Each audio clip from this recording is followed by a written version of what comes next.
Assalamualaikum warahmatullahi wabarakatuh. Hai teman-teman semua, kami dari kelompok 2 sejarah kali ini akan menunjukkan video wawancara kami mengenai perbandingan reformasi pada awal reformasi dengan reformasi pada zaman sekarang. Perkenalkan, nama saya Tasim, saya absen 33.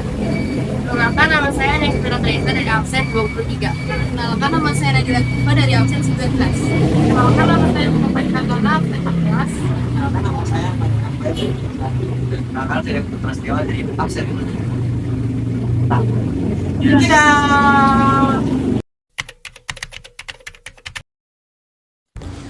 Assalamualaikum warahmatullahi wabarakatuh. Perkenalkan, kami dari kelompok 2 sejarah. Saya Muhammad Faiz Kazana sebagai pewawancara yang kali ini akan mewawancarai narasumber kita, yaitu orang tua dari nenek dari Wahid. Namanya Ibu siapa, Bu? Ibu Supartini. Bernama Ibu Supartini. Jadi pertanyaan yang pertama dari bidang ekonomi. Iya. Pertanyaan pertama, menurut Ibu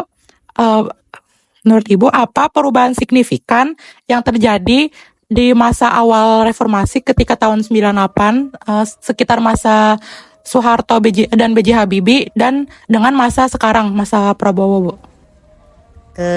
Satu, Pak Soeharto itu ekonomi ya biasa-biasa aja. Harga itu soal beras, soal itu jadinya. Terus ada Pak Habibie itu semua kan dibakar-bakar semua. Jadi naik barang itu sembako itu mahal, naikkan lah gitu, langka itu ekonominya. Terus kedua kalinya kan bagaimana ini makin lama makin mahal barang sembako ini kan begitu. Waktu Pak Soeharto kan nggak pakai beras, kita kan ini biasa-biasa aja kan begitu. Baik, kita lanjut ke pertanyaan yang kedua. Pertanyaan yang kedua itu, bagaimana menurut Ibu perkembangan masa kehidupan ekonomi dari reformasi awal 98 hingga saat ini, Bu? Ya, soal ini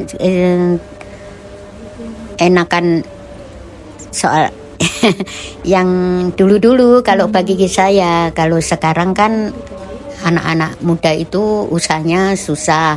Upama sudah lulus atau apa itu mau mencari kerjaan itu kan susah. Kalau waktu dulu aja, kalau SD aja bisa masuk, kalau Jawa itu bisa masuk Bayan lah, kalau SMP bisa masuk Lurah kan begitu. Jadi dulunya kan begitu. Tapi sekarang kan kalau nggak sekarang sekolah tinggi mau masuk pekerjaan aja kan susah kan begitu. Sudah begitu harga apa-apa mahal semuanya. Upama gitu dulu biar harga mahal tapi ekonomi nggak pakai susah kayak seperti sekarang ini begitu. Kalau sekarang kan kita belanja sekarang, kalau nggak ada uang 100.000 kan kita nggak mencukupi. Kalau biar dulu uang 5.000 perak kita bisa cukup semuanya. Jadinya kita orang dulu sama orang sekarang kan lain. Sekarang ya semua itu gaji kan, semua kan yang gaji kan naik. Tapi kita ekonomi orang nggak punya kan kita tetap susah. Begitu. Jadi intinya menurut Ibu enakan zaman dulu ya, Bu, daripada zaman sekarang? Jadi orang tua enakan zaman dahulu. Begitu. Kita uang berapa kalau namanya kita ini bertani kan kita enak yang dulu begitu. Tapi kalau orang yang kerjaannya kita politik, memang enak yang politik. Kalau saya kan enak bertani kan begitu. Ya kita bagaimana, kalau dulu itu kan beras cuman 25.000 aja waktu dulunya Pak Presiden Soeharto itu.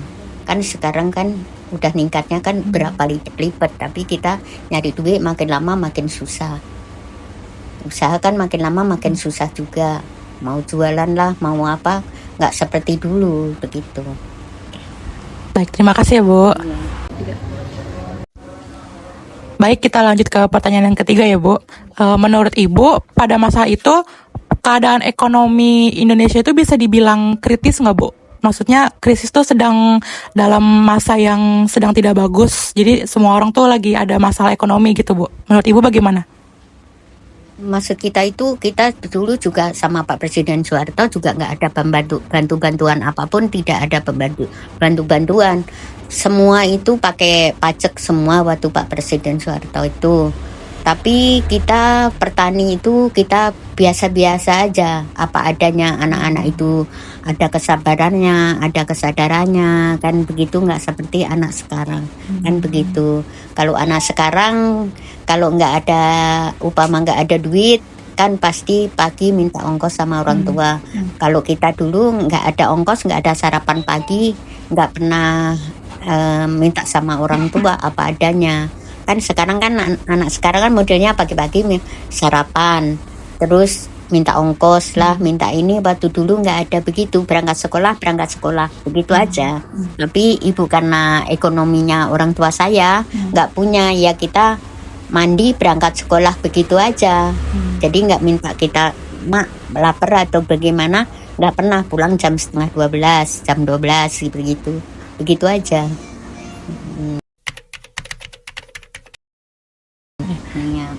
Terus solusi dari pemerintah biasanya mengenai ekonomi yang menurut Ibu berdampak banget dalam Ibu tuh apa, Bu? Solusi dari pemerintah? Dari pemerintah itu waktu dulu, dan nggak ada Pak Presiden Soeharto itu nggak pernah kita upama gitu ya, kita punya padi sedikit tapi kita diminta balik itu, kita kan ada itu namanya koperasi itu. Kalau kita ngambil 1 kintal, baliknya 1,5 kintal upama begitu. Ntar kita panen baru dikembalikan gitu. Waktu Pak Presiden Soeharto itu mandar kita ya kejam, tapi kita nggak ada keluarga kami itu nggak ada minta uang sama orang tua. Memang orang tua saya tani, ya secukupnya pertanian itu aja gitu. Mana orang petani ada duit, kan nggak pernah ada duit. Tapi sekarang kan ada duit, sumbernya juga dari kita usaha begitu. Tapi ya kita susah juga kalau kita nggak ada duit, kita nggak usaha. Tapi kalau orang dulu itu nggak, kita orang tua nggak pernah usaha, tapi bisa aja, ada aja begitu. Baik, terima kasih Ibu jawabannya. Menurut Ibu, bagaimana pengaruh dari kondisi ekonomi pada awal reformasi sama sekarang terhadap angka kriminalitas? Angka kriminalitas seperti kayak kejahatan yang tadi seperti White bilang, seperti maling, rampok gitu, Bu. Begitu waktu Pak Soeharto itu, waktu dulu ya ngerampoknya itu, ngerampok terus terang penjamretan atau apa gitu ya. Kita kan udah waktu itu kita di kampung, tadi kan di kampung.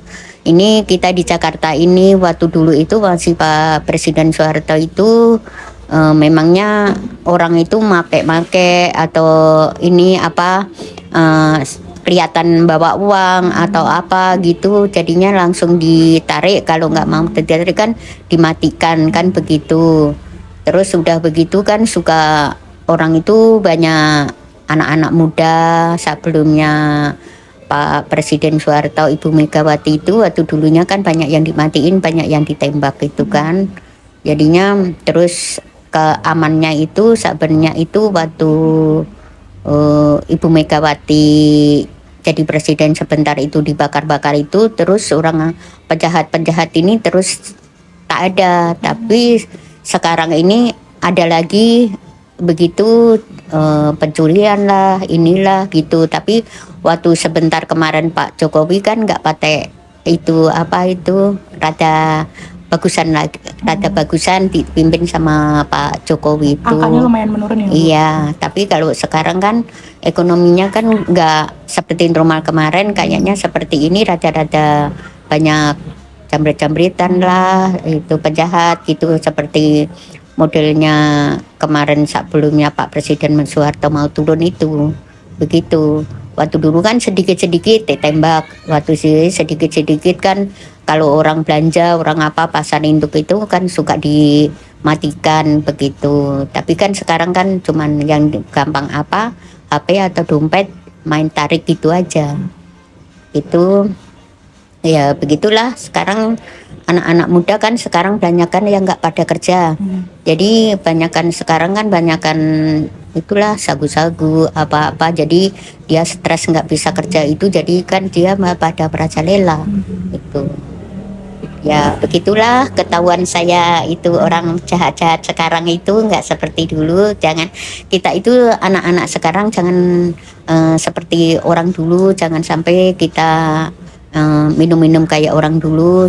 Kalau udah ngerokok itu kan pasti kan nggak bagus karena kita kadang ekonomi mau minta uang sama mama, orang tua kita kecukupan segitu aja, kita mau minta kalau nggak curi kan uang kita dari mana kan begitu kalau sudah ngerokok kayak gitu kan.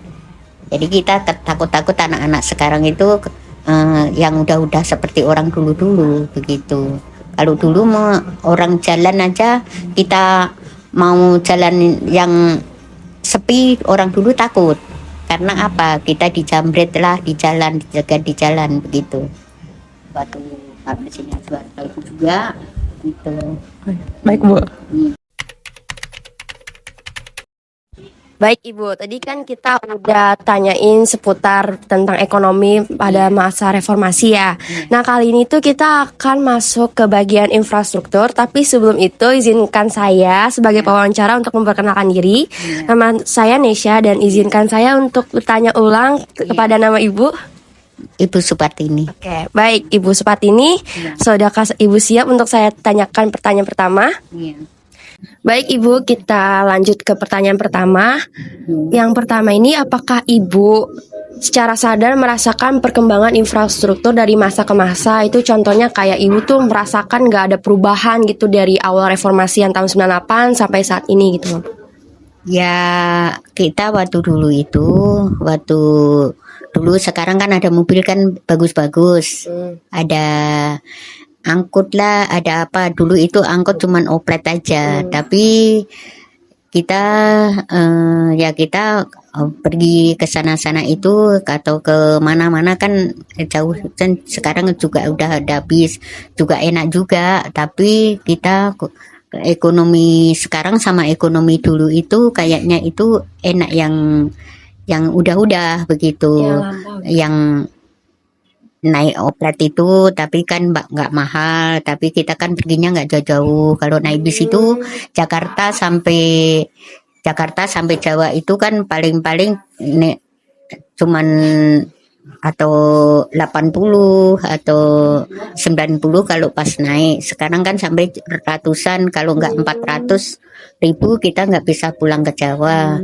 Kalau dulu kan kita naik kereta aja cuman 40.000 aja waktu dulu itu, tapi kitanya ya begitu enteng aja begitu. Tapi sekarang kalau nggak punya uang 1 juta ongkos, sekarang kan kita nggak, ekonomi kan nggak bisa pulang ke kampung, maksudnya kan begitu.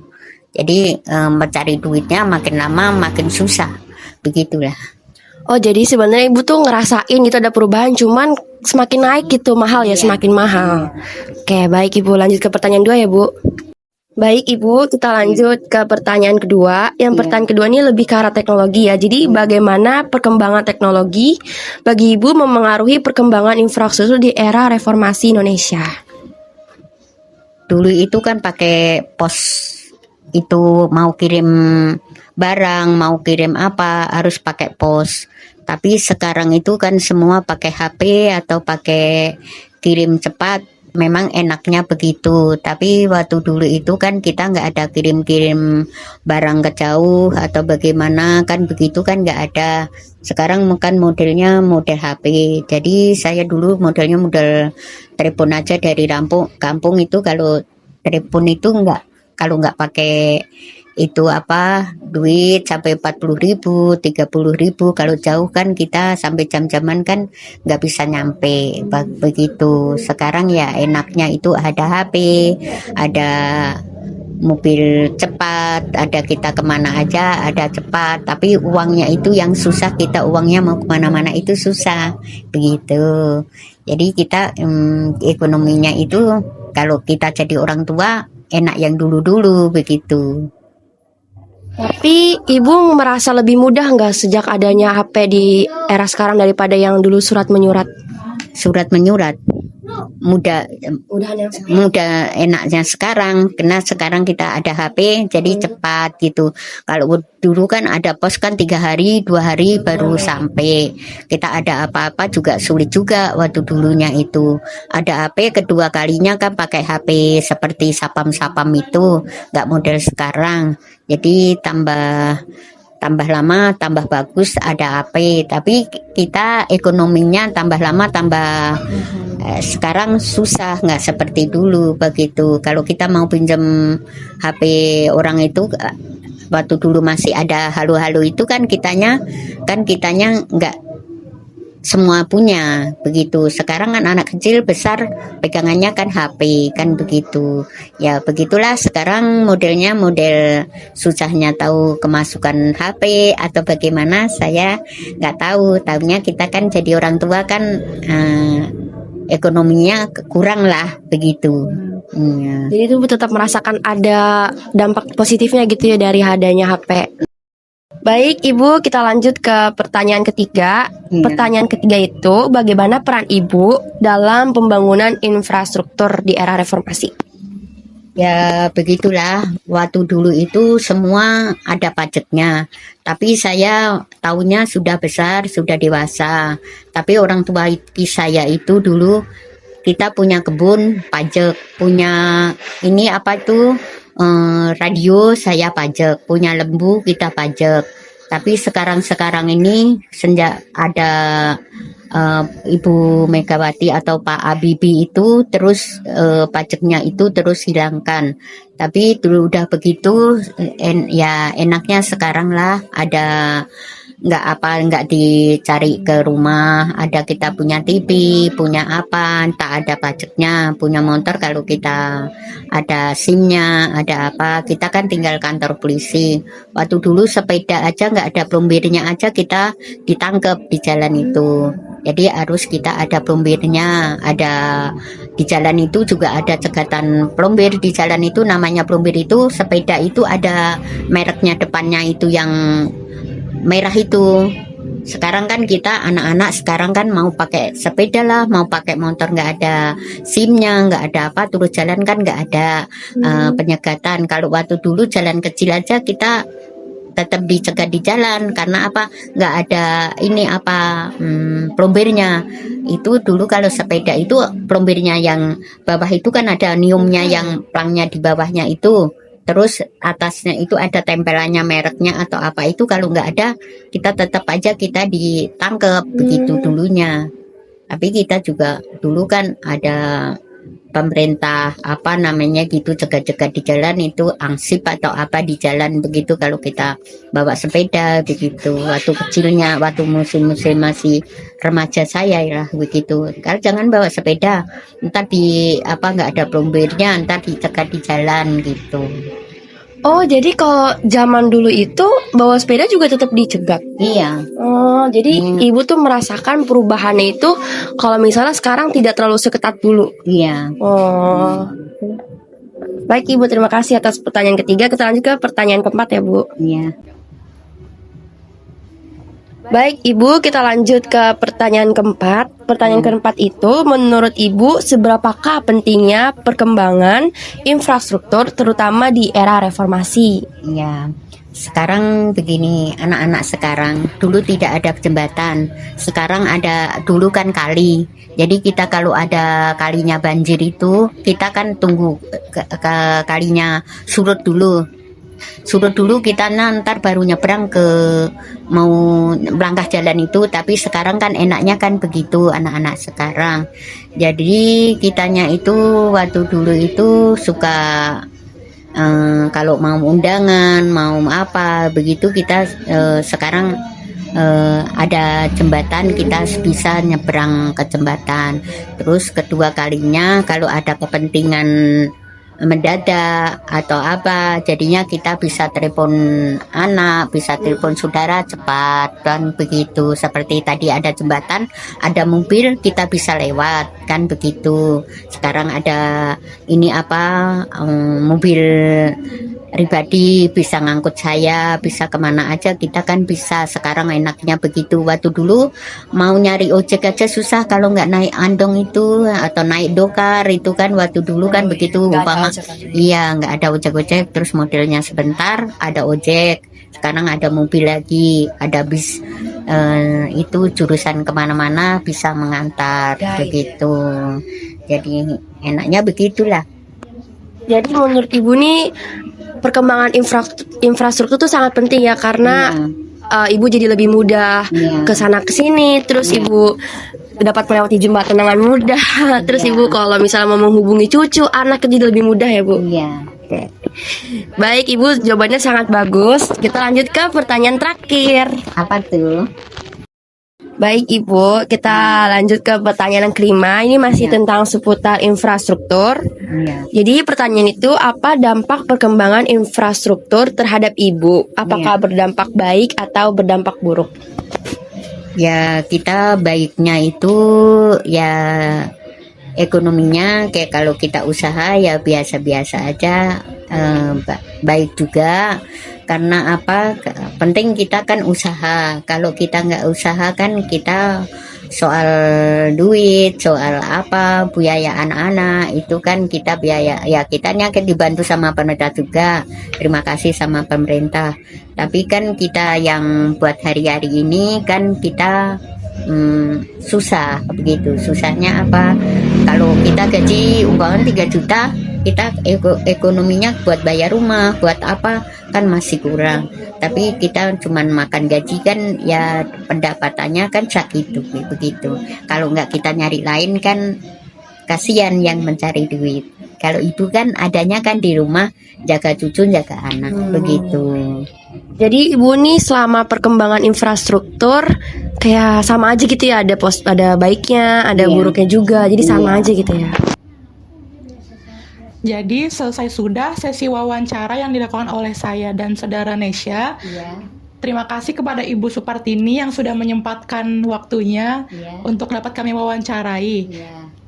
Ya begitulah, ada salahnya, ada kalau kita ngomongnya kan Jawa ya, ada kesalahan, ada rasanya nggak enak ya kita mohon minta maaf.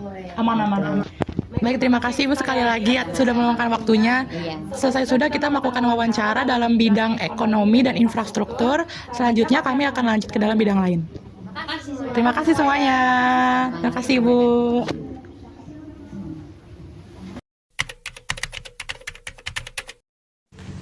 Assalamualaikum warahmatullahi wabarakatuh.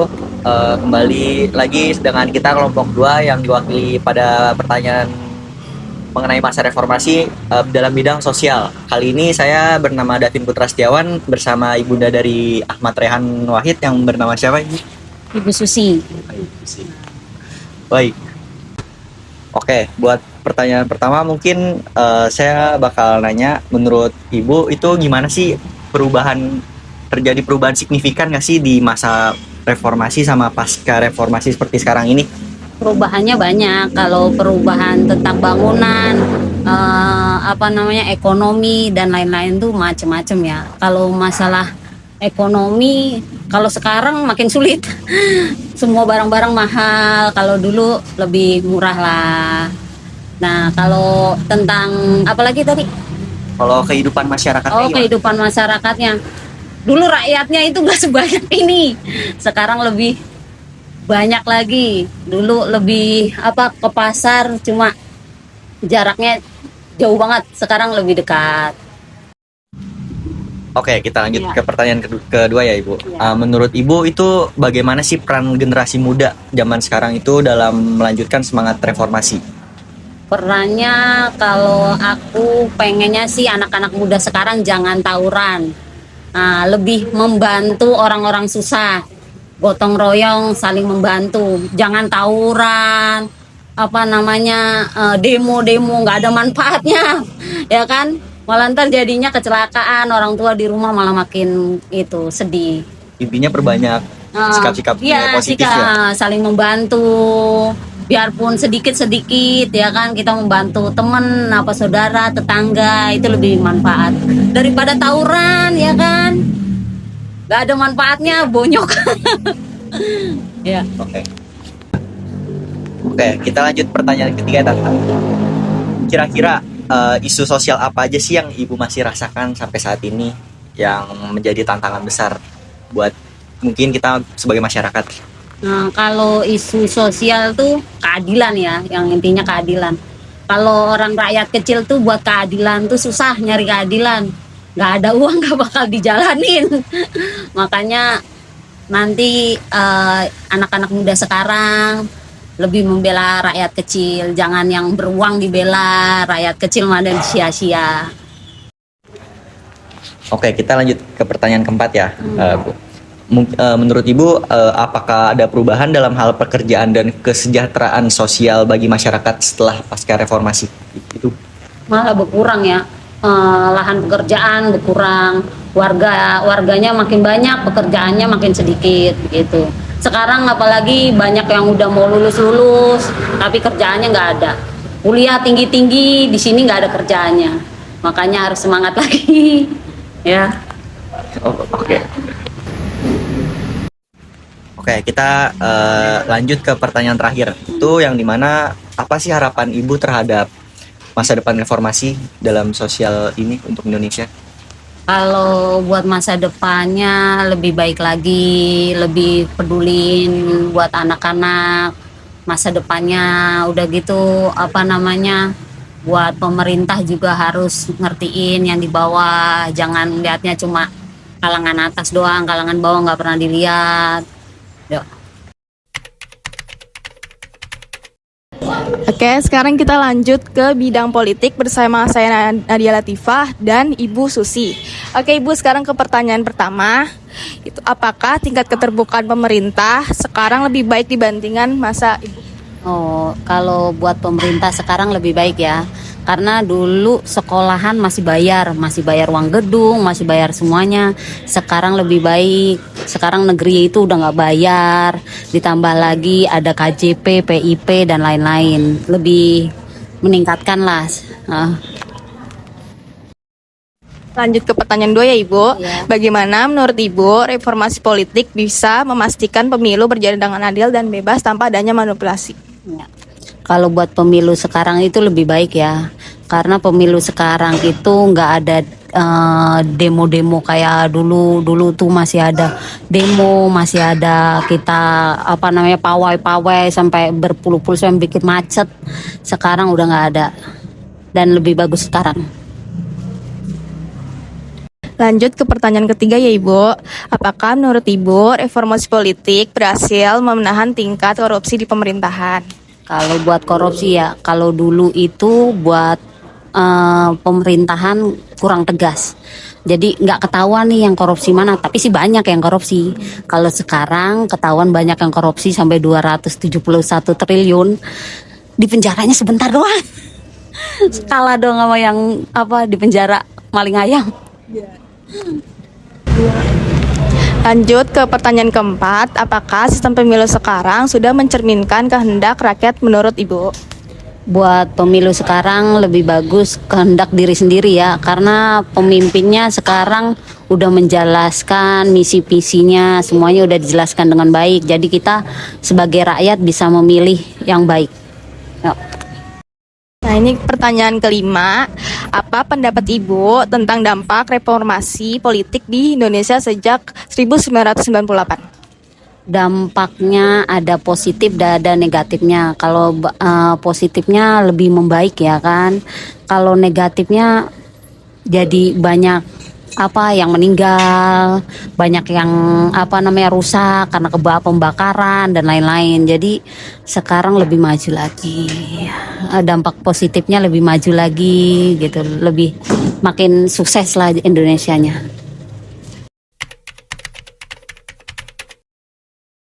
Oke, kita lanjut ke pertanyaan selanjutnya dengan saya Wait Asim dan Ibu Susi. Iya, Ibu Susi.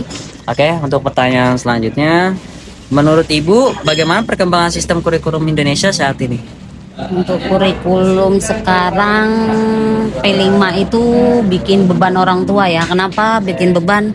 Banyak tugas-tugas praktek yang butuh orang tua datang dan lain-lain, butuh biayanya lebih banyak lagi. Oke, lanjut ke pertanyaan selanjutnya. Pertanyaan yang kedua. Menurut Ibu, bagaimana perkembangan pendidikan Indonesia selaras dengan globalisasi saat ini? Buat perkembangannya nggak selaras ya.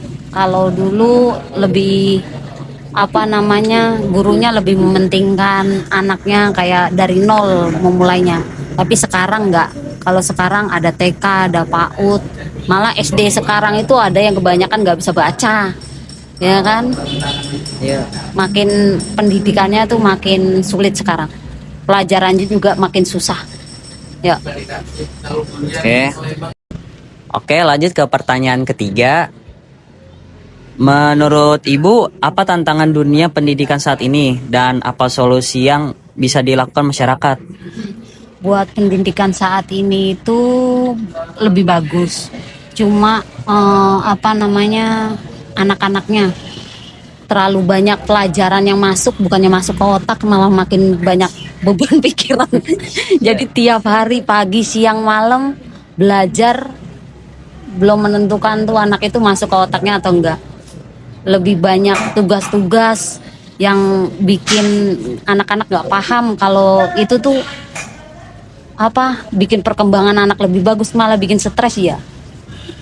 Terus untuk solusinya gimana tuh Bu? Untuk solusinya Gimana ya, gurunya harus ngerangkul, harus menjelaskannya lebih baik lagi. Jangan dikasih PR, tugas-tugas nggak jelas, ya kan, sampai orang tua yang turun tangan juga. Oke, kita lanjut ke pertanyaan keempat. Menurut Ibu, seberapa berpengaruh kualitas pendidikan seseorang terhadap jenjang karir di masa ini? Sekarang tuh kalau berpendidikan dari SD sampai kuliah, sekolah tinggi-tinggi, kerjaannya kagak ada, sama aja. Jadinya apaan juga, ya kan? Paling wirausaha. Kalau nyari kerja, sekolah tinggi-tinggi sampai kuliah S1, S2, tapi kerjaannya kagak ada, buat apaan coba? Sama aja kan? Malah yang nggak sekolah jadi wirausaha. Nah, yang sekolah tinggi-tinggi kagak ada kerjaan. Ya kan? Iya. Oke, kita lanjut ke pertanyaan kelima. Menurut Ibu, bagaimana pemerataan pendidikan di Indonesia? Kalau tidak, mengapa hal itu bisa terjadi? Untuk pendidikan di Indonesia itu kurang rata ya, apalagi yang di pelosok-pelosok daerah, perkampungan, itu kurang rata. Kenapa sekarang pendidikan itu dari jalan, menempuh jalan yang jauh, udah gitu kendalanya lagi orang susah mau sekolah, tentang data-data, semuanya tentang ekonomi lagi. Kalau ekonominya orang tuanya lancar, baru anaknya sekolah. Kalau nggak bisa, anaknya nggak usah sekolah, suruh kerja, nyari duit, ya kan? Yeah. Makanya pemerintah sekarang tuh harusnya lebih mementingkan rakyat kecil supaya lebih baik, meningkatkan anak-anaknya biar lebih baik lagi sekolahnya. Oke, kita akhiri wawancara kali ini. Terima kasih atas waktunya Ibu Susi. Oke, cukup sekian dari wawancara yang kita lakukan pada hari ini dan sebelumnya, dan terima kasih atas narasumber yang kita wawancarai selama ini.